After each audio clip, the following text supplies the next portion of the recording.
Hello, and thank you very much for the request to deliver a eulogy for Nancy. Death is painful, but death can also be a blessing. What we hope follows after the passing of my sister and your friend and fellow Jamaican citizen, Miss Nancy, is eternal life, an eternal life of faith which she steadfastly and consistently pursued and, in fact, led until the very end of her time here on earth. I am Ken, her younger brother by 11 years, and live in San Diego, California. My family grew up in Larchmont, just north of New York City, where we enjoyed a very close community and an excellent family environment. I was the youngest of three siblings, a surprise package to my parents, with Nancy 11 years older and brother Steve 13 years older. My earliest memories of Nancy are somewhat limited, but I do remember in particular one winter day walking in the middle of the street near our home, which was empty due to heavy snow. We were lying down in the middle of the street making snow angels and waving our arms and legs like wings. I'd like to think that perhaps this was a precursor to all of us currently having an angel like her in heaven. Growing up, my brother Steve often played the guitar, and at family gatherings, Steve, Nancy, and I quite often sang songs which always included "This land is your land, this land is my land," and also lots of Peter, Paul, and Mary. Special occasions usually included this memorable event. I enjoy music largely due to having a brother who played the trumpet and guitar, and Nancy who played the clarinet. Nancy also was a Girl Scout and good swimmer. When she went away to Mount Holyoke College, I remember getting promoted into what had been her upstairs bedroom. Nancy was a member of a girls' choir at Mount Holyoke, and I fondly recall visiting her and hearing her group sing alongside a peaceful stream on campus. Later in life, on some of her visits, I'd also sometimes hear her early in the morning softly singing hymns.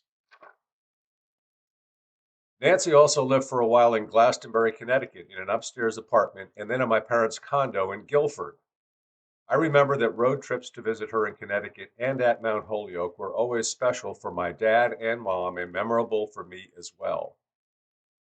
We also were fortunate enough to have family vacations at our Aunt Hilda's lakeside cottage in Bridgeton, Maine, Twin Lake Village in New Hampshire, and Mountain Manor in Pennsylvania, which were very special for our entire family. One night in Maine, where our next door neighbors were the Fishers, imagine this: Nancy went skinny dipping, and the Fishers jokingly shined their flashlight towards her. Oh, what a scandal! We often also played tennis as a family, and I remembered Nancy dressed in her tennis whites. She also enjoyed nature and canoeing, and one of her tricks was to be able to capsize a canoe and somehow make it upright again. She also helped to coordinate gifting my parents a canoe for one of their anniversaries. These memorable family times were a part of our long ago past and regrettably not often enough. Nancy's work in Chicago and then the Hartford, Connecticut area included being a teacher and social worker. Her life had turned to serving others, and she also had a brief period on the hospital ship Mercy. In time, she landed in Texas and subsequently Jamaica, where I have since come to learn she found her true calling as a missionary. She served with YWAM for 22 years and in 2015 obtained dual citizenship with US and Jamaica. I believe that nothing made her feel as at home and happy and provided her with meaningful purpose as her service, but it did establish some distance with immediate family. She still, however, made it a point to visit friends and family in the US on occasion. She was always one to make family visits, sometimes by surprise and on short notice, and often in her personal mission to spread the work of the Lord, which frankly at times was a bit awkward for a variety of reasons. One such time was when I was in college in Pennsylvania, and again, try to imagine this based on what you know about my sister. She joined me for dinner with 50 young men at the fraternity house where I lived, and she was the only female. In retrospect, I'm very grateful that she made those efforts, and she was always well intentioned and clearly dedicated to her cause. Our father passed in 1989 and our mom in 2005, and subsequently, she always desired a complete family reunion. The closest we ultimately landed to one was in 2017 when I organized a family visit to see her in Montego Bay, along with my wife Lynn, youngest daughter Laura, and Steve and his wife Marion. It gave us all an opportunity to see what she had been up to all these years and visit YWAM Mobay. I know she was pleased to have visitors, and I'm very glad we made that trip. In July of 2019, she relocated to Ken Healthcare, where she was restricted to a bed 24/7. In September of 2019, I visited her in Patrick with my oldest daughter, Jessica. Our visit was in response to her transfer to the nursing home, where she required full time care resulting from declining health, multiple myeloma, and falls. It was a blessing to be able to make the trip and provide some care and attention to Nancy versus her trying to care for others. It also was rewarding to see Jessica, who was a nurse, provide care and comfort for her aunt and brought us closer together. A short anecdote about our visit. I had delivered some chocolate candy and cookies to Nancy during our visit for her and the staff. Returning to see her on the following day, she unknowingly greeted us with chocolate smudged on her face from eating the candy.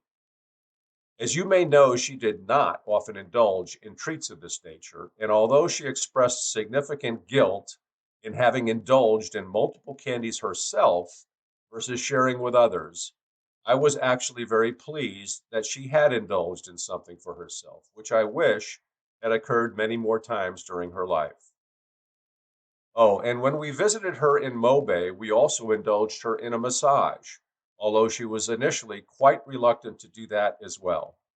She did ultimately say that she enjoyed it. I'm grateful to Merlene Price for helping to facilitate our visit to Mandeville, where I also had opportunity to meet Marcia Chambers, Abigail, now Forbes, Elder Dennis Wood, visit the expansive Stones Hope campus to see where she had spent so much time and effort, and was also assisted by Carol Blackwood, who provided caring transportation services. I was also introduced to Lynn Kennedy McKenzie and Nylan Kennedy and their staff, to whom I am most grateful for providing care at Ken Healthcare. Jessica and I were able to experience a bit of the Jamaican hospitality and graciousness, as well as spend time with Nancy. Thankfully, I was subsequently able to periodically FaceTime with Nancy since we obtained an iPhone for her during our visit. Each time I talked with her, she remarkably continued with her positive outlook and cheer despite being restricted to her bedroom. Although she struggled with sending and receiving calls most of the time, we still periodically connected, which gave me, and I suspect her, comfort. As far away as I have been here in California, I have felt a closeness to her in Jamaica with our conversations. Fittingly, the last time we FaceTimed was on Christmas Day.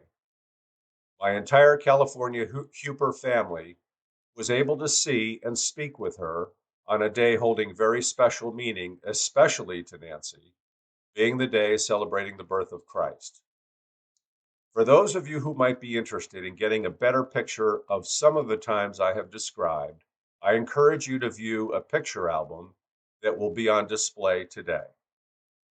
I am grateful beyond I am beyond grateful for the efforts of Merlene, YWAM, and everyone who has contributed to making this memorial service for Nancy a reality.